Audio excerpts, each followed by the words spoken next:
Hi everyone. Today I want to talk about sourdough starter, which I have mine in this little bowl, because there were some questions in a group that I'm in, and we were just chatting before we really got started with our meeting, and I was talking about the bread I was making, and someone said something about the sourdough starter that someone had given her, and it had gone bad because it was gray. And I was like, that's not bad. Okay, gray sourdough starter is okay because basically sourdough is natural yeast. So when you make a sourdough starter, you're putting flour, water, and a little yeast or whatever you're going to use to make it to start with together. You let it sit on the counter and you should cover the bowl, like put it in a bowl, cover the bowl with something. But when it's first getting started, you want air to get to it. So this type of lid is not good for your first starter as it's starting up. Okay, so cover it with plastic wrap, poke some holes into it so air can circulate. Because what you're doing when you're starting a sourdough starter is you're gathering yeast that's naturally occurring in the air. And there is yeast in the air, sorry. And I told one of my friends this and she was kind of freaking out. But yeah, you want to gather the yeast, and the yeast will be attracted to the flour and water mixture and it will start eating it. And yeast creates gases when it eats and it will be bubbly. Okay, so you know that the starter is working if it starts to bubble.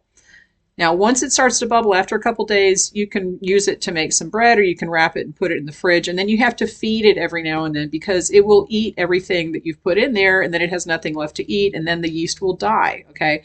So what you need to do is about once, and some people say they do this once every 2 weeks, once a month. I personally will do this once a week, is I go in and make some bread, or I just feed the starter so that it doesn't die. And you want to keep it alive because yeast is a living organism. And that's what's going to make your bread taste good. It tastes that sourdough tangy flavor after a while, and your starter gets riper and riper and will give you more of that flavor as it goes on. So I'm going to open this up. But you can see, I'm going to hold this up. See how it looks bubbly and there's air? It's because the yeast is in the starter and it's active. And you can tell that it's a good starter if it looks like that. It's bubbly. It's got like little air holes as the gases are coming up. But every now and then, and this is normal, it will turn gray. There'll be like a gray liquid on top of it. And you look at that and go, oh my God, that looks terrible. But that's okay. They call that the hooch. It's basically liquids that are produced during the fermenting process. And you're basically fermenting this. And that's what gives sourdough that flavor. So the liquid is the hooch. If the hooch is gray, it's okay, and everything's fine. If it turns pink or green, that means that there is something wrong and you don't want to use that anymore. You basically have to throw the starter away and start over. So what happens is if you don't feed the starter on a regular basis, or you just forget about it, and it will die and it will turn pink or green and it just won't look right.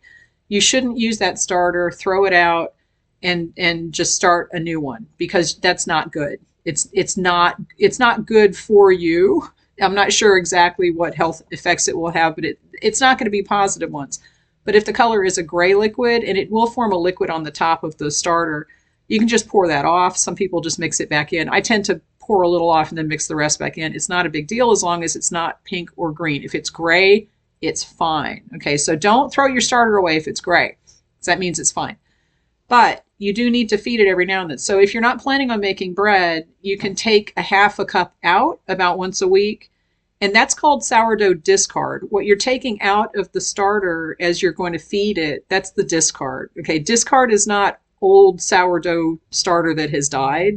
That's not discard. Discard is what you remove, and then you have to replace that amount with the same amount of flour and water to kind of replace what you've taken out and give the yeast that's in there something new to eat. That's basically you're feeding the yeast.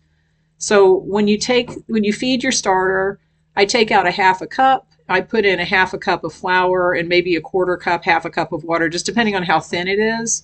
And I'll mix it up, and then I put the lid back on and put it in the fridge.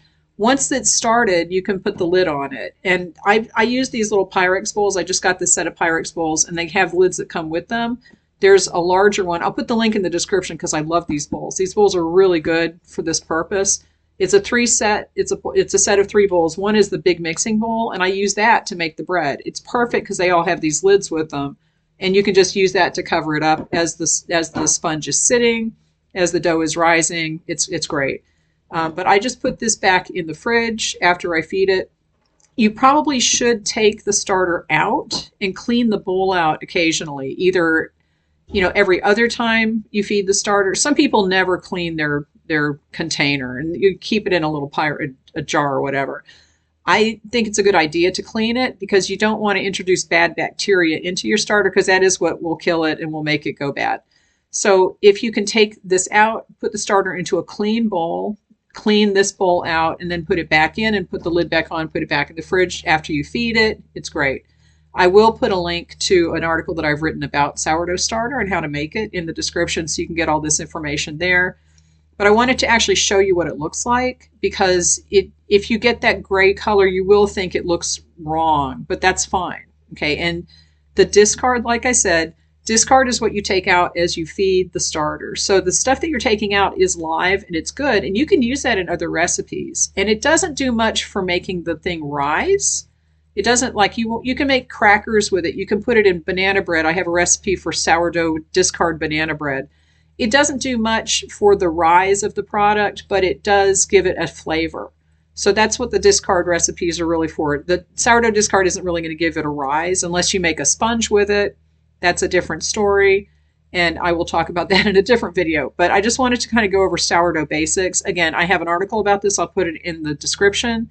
So a link is there if you want to go read it, and it has more information about the recipe of how to start a starter.